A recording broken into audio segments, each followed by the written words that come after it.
ವಿಜಯಪುರದ ಶಾಸಕ ಬಸನಗೌಡ ಪಾಟೀಲ್ ಯತ್ನಾಳ್ ಅವರು ಬೀದರ್ನಲ್ಲಿ ಬಂದಾಗ ಒಂದು ಗುರು ಬಸವಣ್ಣವ್ರ ಬಗ್ಗೆ ಅವಹೇಳನಕಾರಿಯಾಗಿ ಹೇಳಿಕೆಯನ್ನ ಕೊಟ್ಟರು.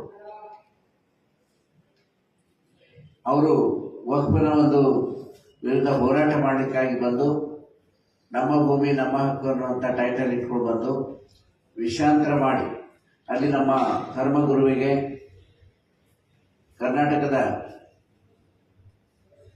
ಕುಲಪುರುಷ ಸಾಂಸ್ಕೃತಿಕ ನಾಯಕ ಮನುಕುಲದ ಸಾಂಸ್ಕೃತಿಕ ನಾಯಕರಾಗಿರ್ತಕ್ಕಂತಹ ಗುರು ಬಸವಣ್ಣವ್ರ ಬಗ್ಗೆ ಅವಹೇಳನಕಾರಿಯಾಗಿ ಮಾತಾಡಿದ್ರು. ಜನರನ್ನು ಸಂಬೋಧಿಸಿ ಮಾತಾಡ್ತಾ ನೀವೆಲ್ಲ ಮನೆ ಬಿಟ್ಟು ಹೋರಾಟ ಮಾಡ್ಲಿಕ್ಕೆ ಬರದೇ ಇದ್ರೆ, ಮುಸ್ಲಿಮರ ವಿರುದ್ಧ ಹೋರಾಟ ಮಾಡ್ಲಿಕ್ಕೆ ಬರದೇ ಇದ್ರೆ ನಿಮ್ಗೆ ಎರಡೇ ಆಪ್ಷನ್ಗಳು ಅಂತ ಹೇಳ್ತಾರೆ. ನಾವು ವಿಡಿಯೋ ಕೇಳಿದ್ವಿ, ನಾವು ನೋಡಿದ್ವಿ. ಒಂದು, ಬಸವಣ್ಣವರಂಗೆ ಹೊಳೆ ಹಾರಿ ಸಾಯ್ಬೇಕು, ಹೊಳೆ ಹಾರಬೇಕು, ಹೊಳೆ ಜಿಗಿಬೇಕು, ಇಲ್ಲಾಂದ್ರ ಈಗ ಕೈ ಮಾಡಿದ್ದಾರೆ ಮುಸ್ಲಿಮರಾಗಬೇಕು ಅಂತ ಹೇಳಿ ಸಂಘ ತೋರಿದ್ದಾರೆ. ಇದು ಬಹಳ ಪ್ರಜಾಪ್ರಭುತ್ವಕ್ಕೊಂದು ಅಪಾಯಕಾರಿ. ಮೊದಲನೇದಾಗಿ ಮೊಟ್ಟ ಮೊದಲು ಪ್ರಜಾಪ್ರಭುತ್ವವನ್ನು ಸ್ಥಾಪನೆ ಮಾಡಿರ್ತಕ್ಕಂತಹ ಗುರು ಬಸವಣ್ಣನವರ ಬಗ್ಗೆ ಅವಹೇಳನಕಾರಿಯಾಗಿ ಅವರಿಗೆ ಮಾಹಿತಿ ಇಲ್ಲದೇ ಬಸವಣ್ಣವರು ಯಾವ ರೀತಿಯಾಗಿ ಲಿಂಗೈಕ್ಯರಾದರು ಅಂತ ಹೇಳಿ ಗೊತ್ತಿಲ್ಲ. ಅವರು ಕೊನೆಯವರೆಗೂ ಲಿಂಗೈಕ್ಯರಾಗುವವರೆಗೂ ತಮ್ಮ ರನ್ನಿಂಗ್ ಕಾಮೆಂಟ್ರಿ ತರ ಅವರು ವಚನಗಳನ್ನ ಬರೆದಿದ್ದಾರೆ. ಈಗಾಗಲೇ ಅನೇಕ ಜನ ಮಠಾಧೀಶರು, ಪೂಜ್ಯ ಮಾತಾಜಿಯವರು, ನಾವೆಲ್ಲರೂ ಕೂಡ ಅದಕ್ಕೆ ಖಂಡನೆಯನ್ನ ಕೊಟ್ಟಿದ್ದೀವಿ. ಆದ್ರೆ ನಿನ್ನೆ ಒಂದು ಬನಹಟ್ಟಿಯಲ್ಲಿ ಪತ್ರಿಕಾಗೋಷ್ಠಿಯಲ್ಲಿ ಇನ್ನೂ ಒಂದು ಆಘಾತಕಾರಿಯಾದಂತಹ ಒಂದು ಮಾತು ಯತ್ನಾಳ್ ಪಾಟೀಲ್ ಅವರು ಹೇಳಿದ್ದಾರೆ.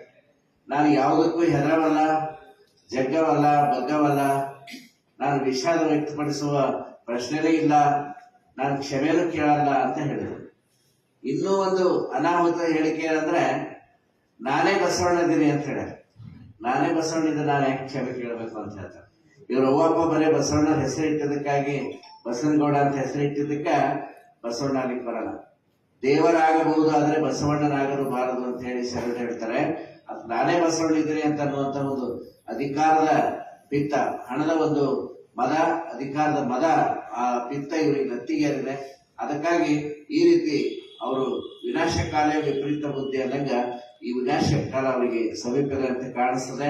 ಅದಕ್ಕಾಗಿ ಇಂತಹ ಅಹಂಕಾರದ, ದುರಹಂಕಾರದ ಮಾತುಗಳನ್ನ ಆಡೋದ್ ಬಿಟ್ಟು ಆ ಒಂದು ಬಸವನಗೌಡ ಪಾಟೀಲ್ ಯತ್ನಾಳ್ ಅವ್ರಿಗೆ ಬಸವನಗೌಡ ಅಂತ ಹೇಳಕ್ಕೂ ನಮಗೆ ನಾಚಿಕೆ ಬರ್ತದೆ.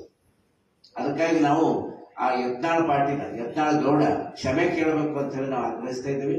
ಕ್ಷಮೆ ಕೇಳದಿದ್ರೆ ನಾವು ವಿಧಾನಸಭಾಧ್ಯಕ್ಷರಿಗೆ ಮನವಿ ಪತ್ರವನ್ನು ಸಲ್ಲಿಸಿ ಇವರ ಶಾಸಕತ್ವವನ್ನ, ಶಾಸಕ ಸದಸ್ಯತ್ವ, ವಿಧಾನಸಭೆ ಸದಸ್ಯತ್ವವನ್ನ ರದ್ದು ಮಾಡಬೇಕು ಅಂತ ಹೇಳಿ ಆಗ್ರಹ ಪಡಿಸ್ತಾ ಇದ್ದೀವಿ.